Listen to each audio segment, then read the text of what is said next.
Assalamualaikum warahmatullahi wabarakatuh. Bertemu lagi dengan Sis Jowo Channel. Baik, pada pertemuan kali ini, dalam video kali ini kita akan membahas pelajaran matematika, yaitu tentang bangun ruang. Materi yang akan kita bahas adalah bangun ruang dalam kehidupan sehari-hari. Nah, anak-anakku semuanya, mari kita belajar bersama-sama tentang bangun ruang. Masih ingatkah kalian apa saja bangun ruang dalam kehidupan sehari-hari? Apa ya kira-kira ya? Ingat, ketika kita kelas 5 kita sudah pernah mendapatkan materi tentang bangun ruang loh. Nah, yang pertama adalah prisma. Yang kedua adalah tabung, kemudian limas, kerucut, dan bola.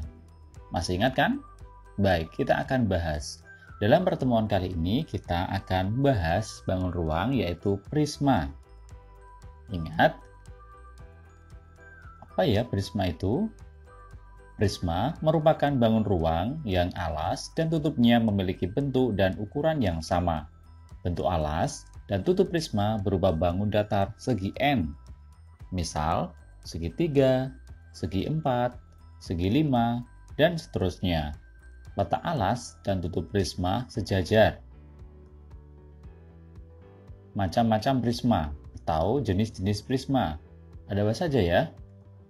Ada prisma segitiga, prisma segi 4, prisma segi 5, dan prisma segi 6.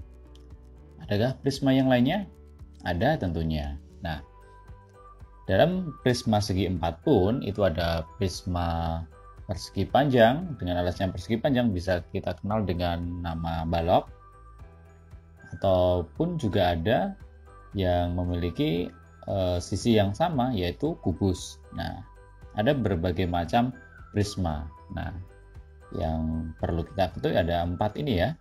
Ada prisma segitiga, prisma segi 4, prisma segi 5, dan prisma segi 6. Sifat-sifat prisma. Nah, dalam gambar ini ada 2 prisma, yaitu prisma segi 4 dan satunya adalah prisma segitiga.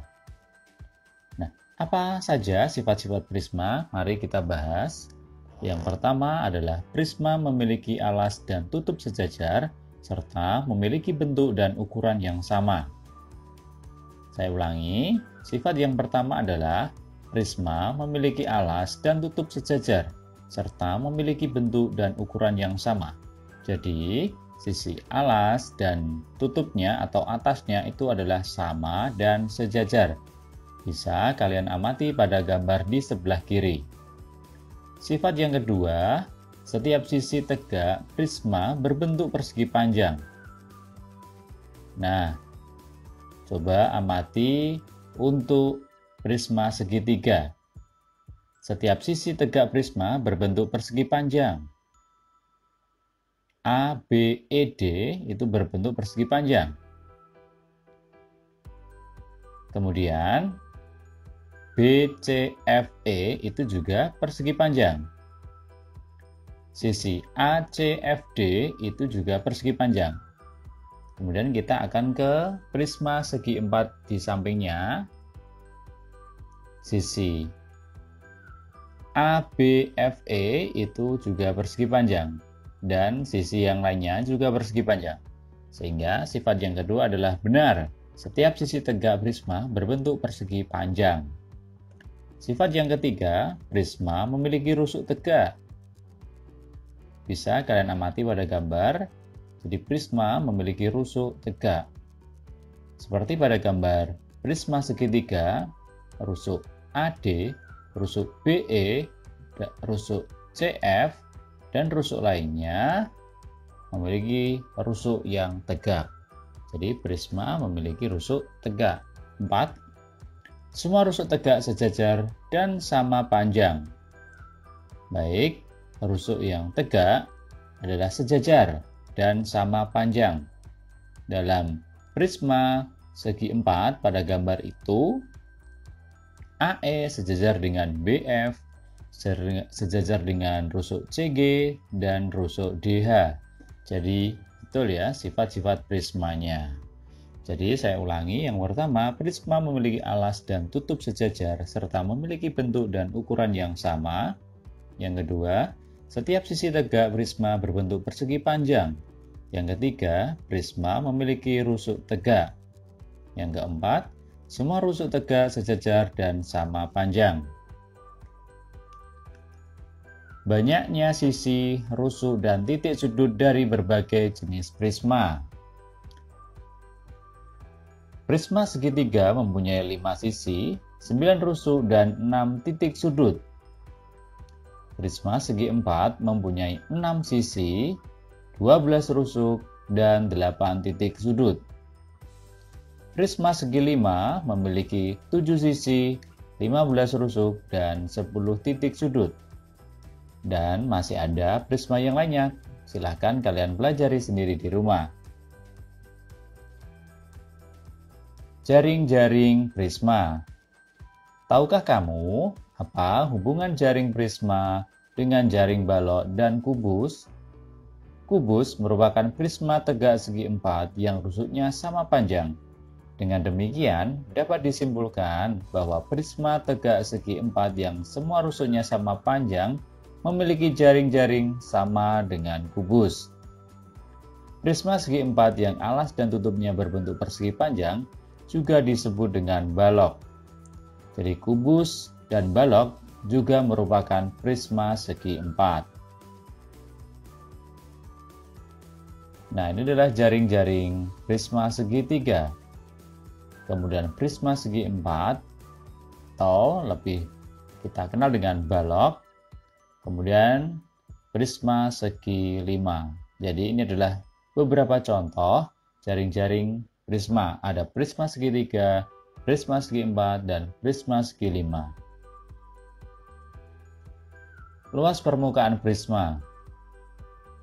Pada gambar, ada gambar prisma segi 4. Balok juga dapat dikatakan prisma segi 4. Sehingga luas permukaan prisma bisa didapat dari luas permukaan balok. Akan tetapi, pada luas permukaan prisma yang ditekankan adalah luas alas, keliling alas, dan tinggi.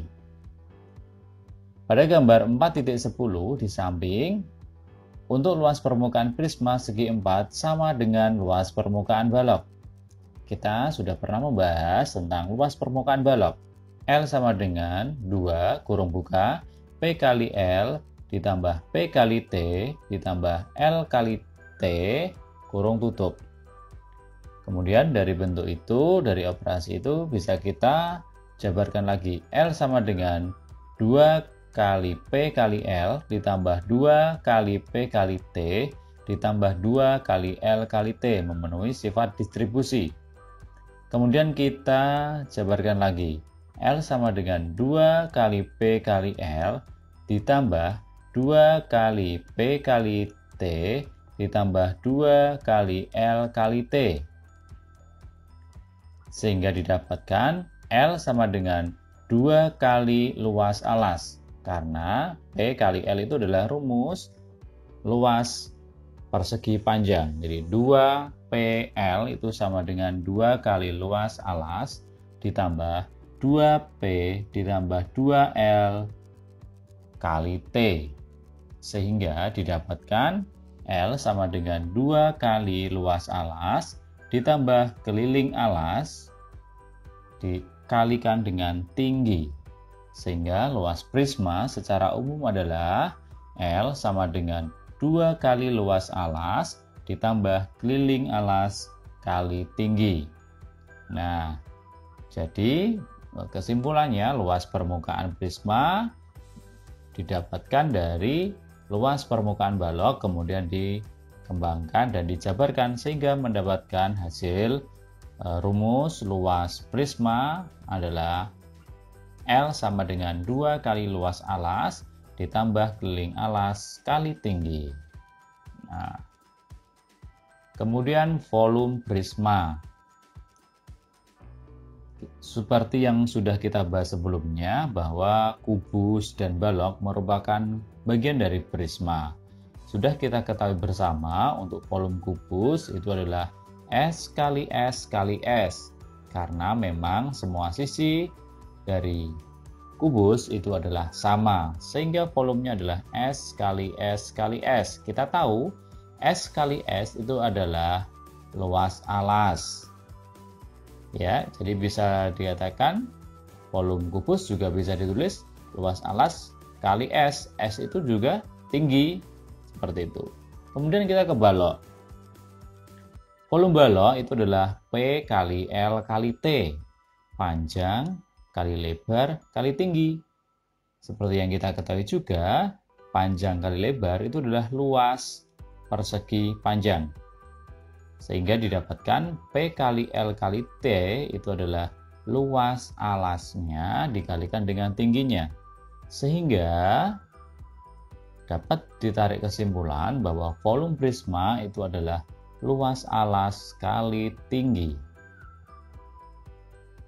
Jadi saya ulangi lagi, berdasarkan analisa dari kubus dan balok, kita bisa menarik kesimpulan bahwa volume prisma itu rumusnya adalah luas alas kali tinggi.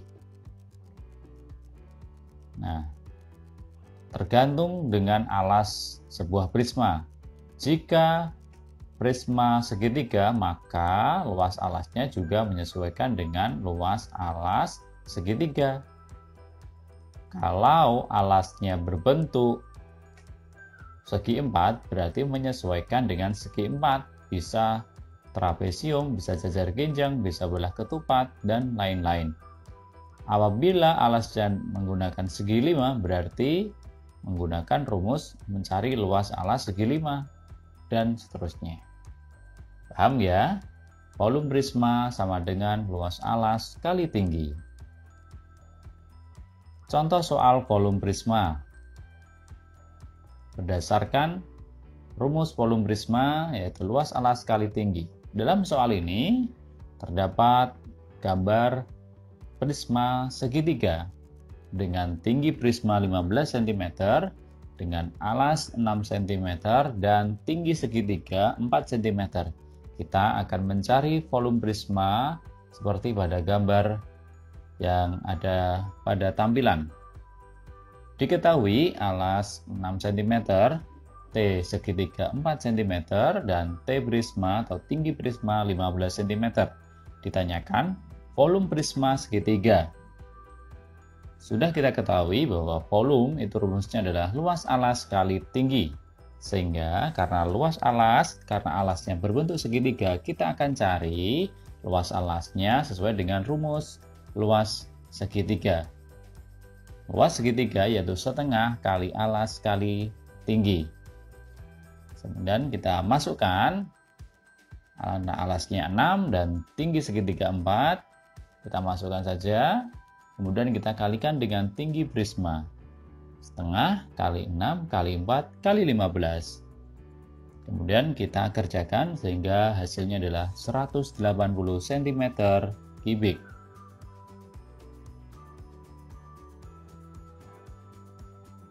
Contoh soal selanjutnya. Pada gambar tersebut terdapat sebuah prisma segi 3. Ya, itu sama dengan soal yang tadi, cuma ini dengan gambar yang berbeda. Nah, diketahui alasnya adalah 8 cm, tinggi segitiga 6 cm, dan tinggi prismanya adalah 20 cm. Ditanyakan volume prisma segitiga. Kita jawab, volume prisma segitiga itu adalah luas alas kali tinggi. Sudah kita ketahui bahwa alas segitiga 8 cm, tinggi segitiga 6 cm, dan T prisma 20 cm. Kemudian kita masukkan saja. Setengah kali 8 kali 6 kali 20 sama dengan 4 kali 6 kali 20 sama dengan 480 cm kubik. Cukup mudah bukan? Kita ke soal selanjutnya. Nah, dalam contoh soal ini sedikit berbeda karena ini merupakan gambar prisma segi 4. Tepatnya adalah prisma trapesium. Karena alas dan tutupnya berbentuk trapesium. Lebih tepatnya adalah trapesium sama kaki. Nah, berarti kita harus mencari luas alasnya, yaitu luas trapesium. Seperti yang kita ketahui, luas trapesium adalah jumlah sisi jajar dibagi 2 kali tinggi trapesium, ya. Kita akan cari, nah, alasnya seperti ini, kita akan cari alasnya dan T-nya. Baik, kita akan cari, ya, 2A, karena ini adalah sisi jajar, 2A sama dengan 20 dikurangi 12 sama dengan 8. A-nya sama dengan 4 cm. Kemudian itu membentuk segitiga siku-siku, sehingga T-nya dengan rumus Pythagoras, kita akan cari T-nya, yaitu akar dari 5 kuadrat dikurangi 4 kuadrat. 5 kuadrat dikurangi A kuadrat karena A-nya adalah 4 cm, didapatkan dari atas tadi, ya. 2A sama dengan 20 kurangi 12 sama dengan 8A, sehingga 2A sehingga A-nya adalah 4 cm. Kedua, ya. T sama dengan akar pangkat 2 dari 5 kuadrat dikurang 4 kuadrat sama dengan akar pangkat 2, 25 dikurang 16 sama dengan akar pangkat 2, 9. Sehingga didapatkan 3 cm. T-nya 3 cm. Kemudian kita masukkan saja, kita cari luas alasnya. Jumlah sisi jajar yaitu 12 ditambah 20 dibagi 2 dikalikan dengan T prisma yaitu 3, sehingga didapatkan hasilnya 32 dibagi 2 kali 3 sama dengan 16, kemudian kali 3 sama dengan 48 cm persegi. Sehingga volume prisma adalah luas alas kali tinggi prisma, sehingga sama dengan luas alasnya sudah diketahui tadi, sudah kita hitung 48 cm, dan tinggi prismanya adalah 25 cm, sehingga 48 kali 25 sama dengan 1200 cm kubik. Demikian pembahasan tentang bangun ruang, yaitu bangun ruang prisma. Kita akan membahas bangun ruang yang lainnya dalam video selanjutnya. Demikian, selamat belajar. Sekian, wassalamualaikum warahmatullahi wabarakatuh.